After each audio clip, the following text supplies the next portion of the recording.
evening. You are back with the crew. The sequel, if you will, to the previous video that so many people liked, and it was a pleasure to put it out there for you guys. I'm working on a whole nother angle, but that's a different video than tonight. I'd mentioned at the end of that video that I had a whole thing that I wanted to talk about, and it's so important. It should have been a prequel, but one of the most important things that many of us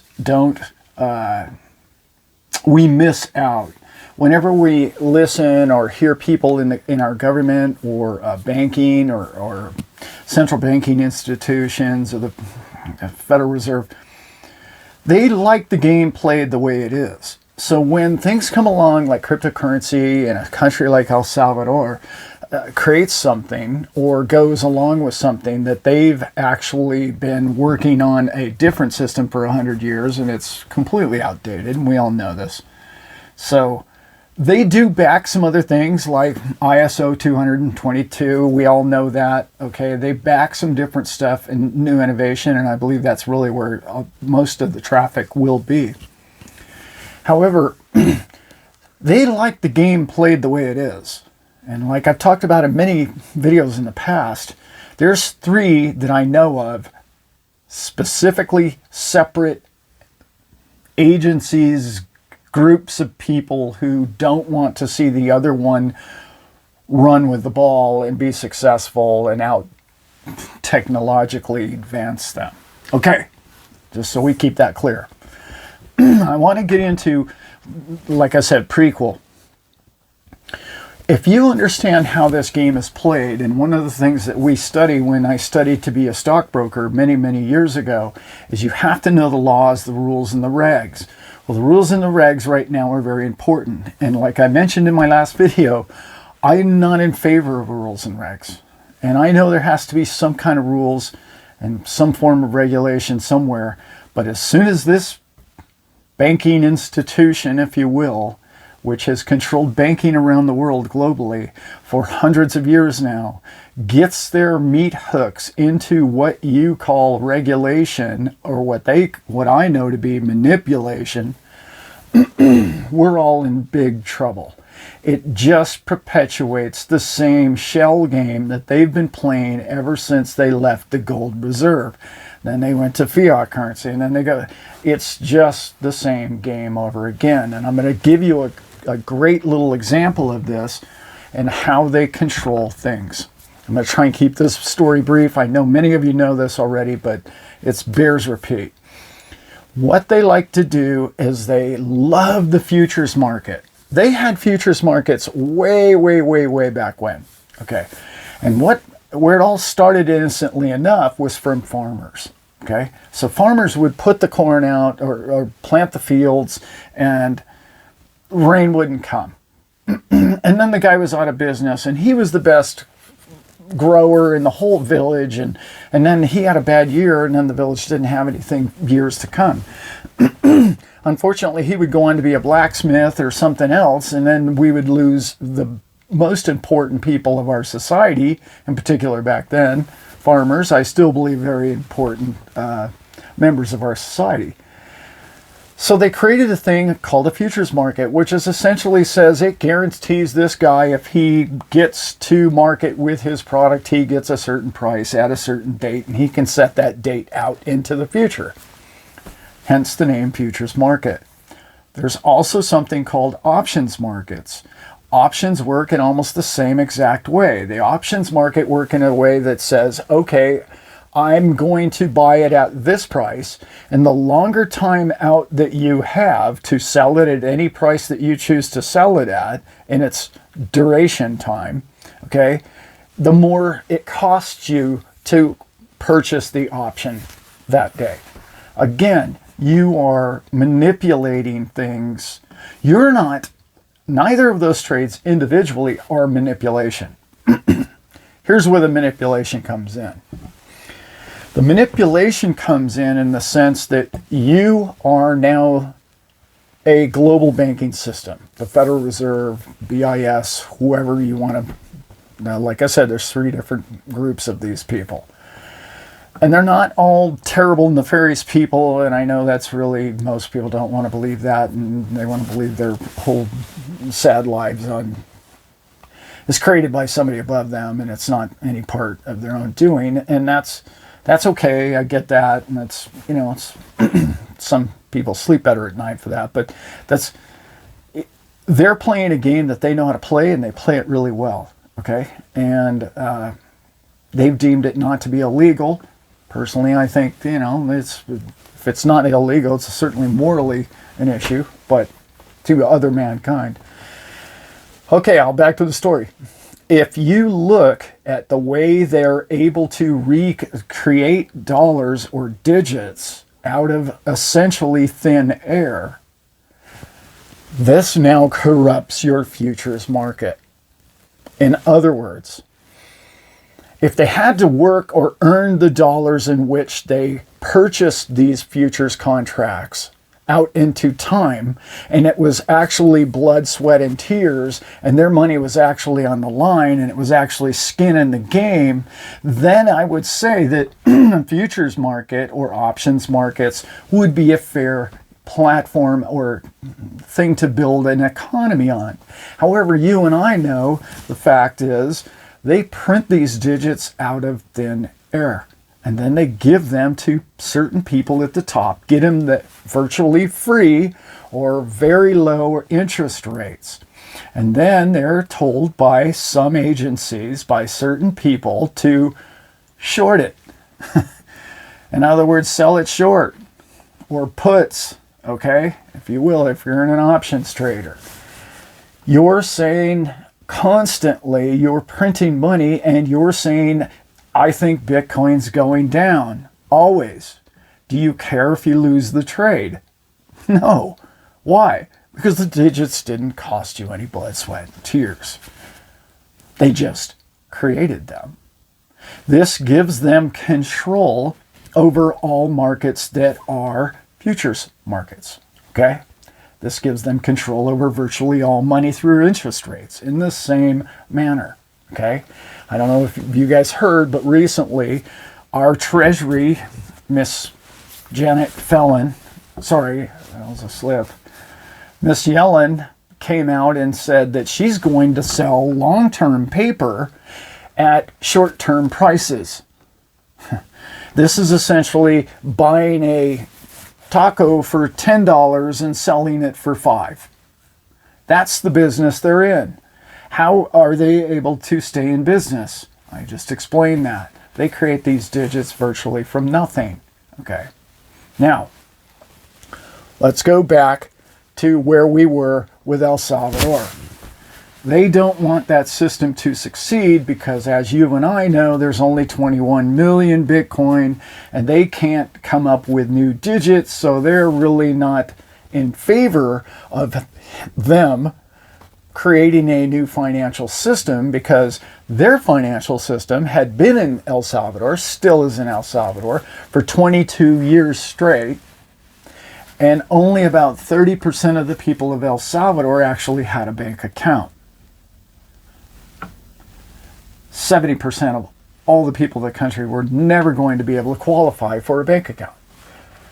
So they like it like that. It keeps the poor poor.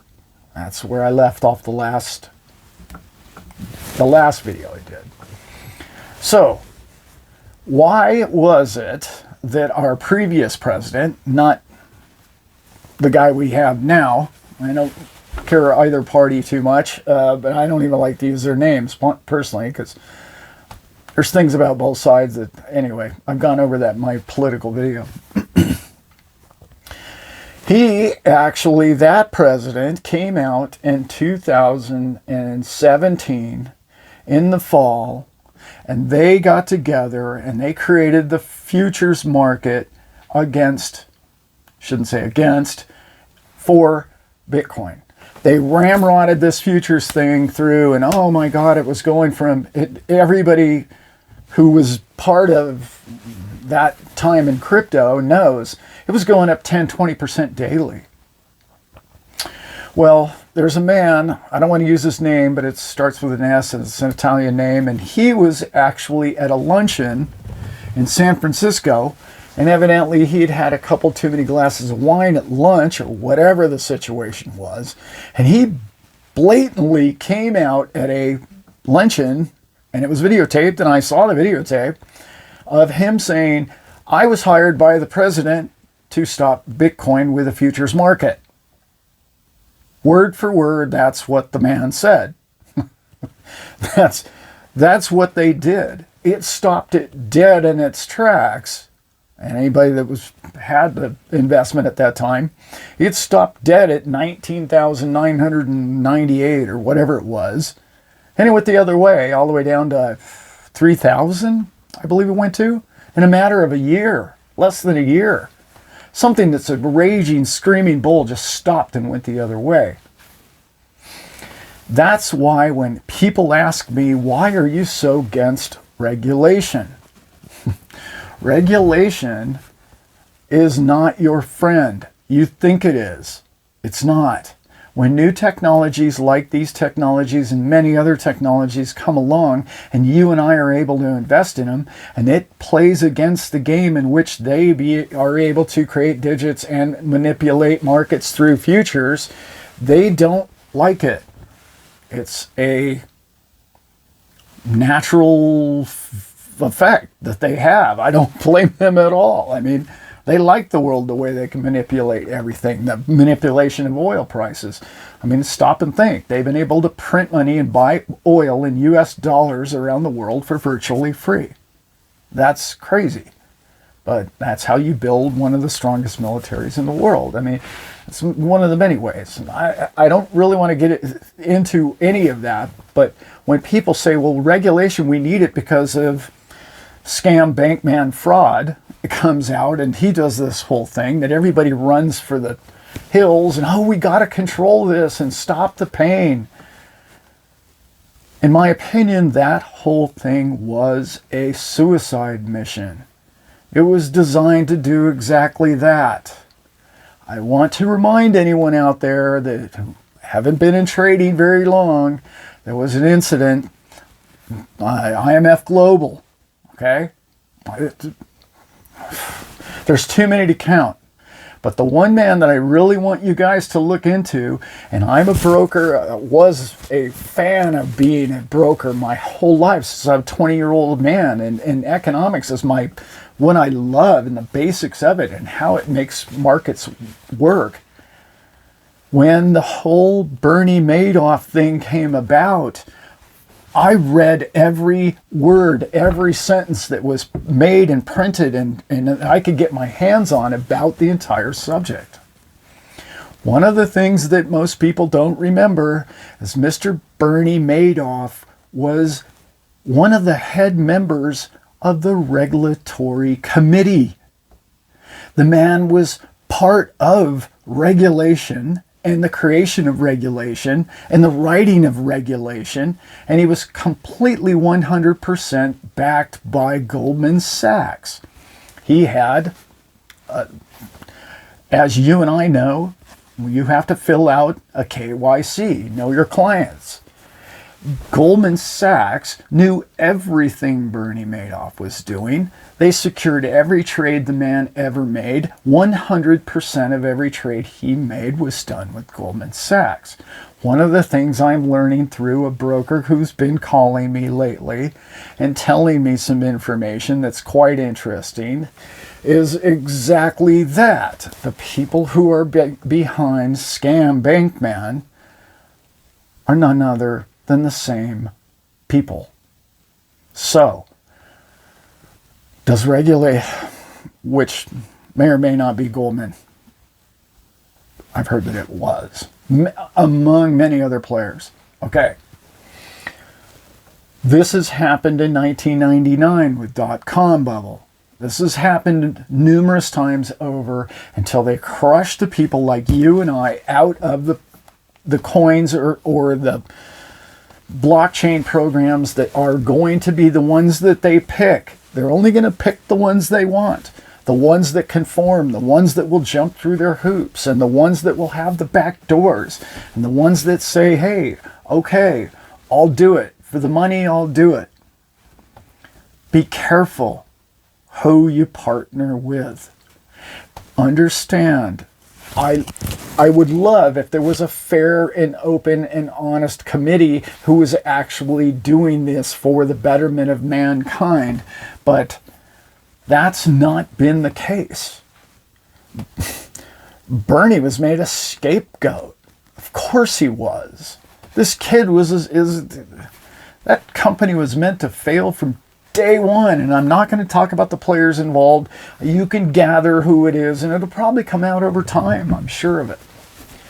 So, let's go back to the El Salvador story. I'm sorry, guys, I'm bouncing around a lot here, but there's so much nitty-gritty details that I've got to get in there. And I hear people, I read all of your comments. I swear, I read all of them. I try and comment as much as I can. But I hear people really ask simple and honest, and I can tell you got a pure, honest soul, because you're asking very innocent questions about some very nefarious organizations that, I wish it was that where they were all Boy Scouts up there. There's not an Eagle Scout to be found in the entire group. So let's get back to what the guy from the State Department, in my humble opinion, should have been there doing, which would have been the kind of country that I want to live in and the kind of future that I want to have. And I know people call me a dreamer, but why wasn't the State Department going, wow, we've really dropped the ball on 70% of the population of this nation. Isn't it great that we can get a wallet, a digital wallet, be your own bank, be your own broker, in every man, woman, and child's hands in a nation? Because we spent 22 years there and dropped the ball. We failed these people who adopted the US dollar as their financial backbone to create a better life for themselves. And it wasn't working, it was manipulating them. And they were constantly being overwhelmed by the fact that the US continually prints money, and drops interest rates, which creates the stronger dollar, which they didn't get any of the digits that were created. They have to compete with that inflation. Already I've made a long video on this, but it's so important. Those are all just some details that I really wanted to... These videos are never long enough, and I promise I am going to go live one of these days. I run a farm. I'm really a busy guy. Great news, by the way. My son's coming back. He's going to do a bunch of shows with me. Not that he went away or anything. It's just he's had other projects he's been working on, and we're going to do some fun stuff and some interviews in the future. And I'm going to do some live shows, because I love bringing this content to you. But what I love more than anything else is when I get to read your comments. I mean, I can't even imagine being a channel to where you're so big that you don't have time to respond to the people that actually ask these brilliant questions that you guys do down below. I mean, really? You're that busy? I mean, I'm a pretty busy guy. I work 12 hours a day outside, and I run a farm and everything else. And it's a lot of work, but, your comments mean that much to me. And we're in this together. And I really believe you're going to prosper in the future. Millions? Probably.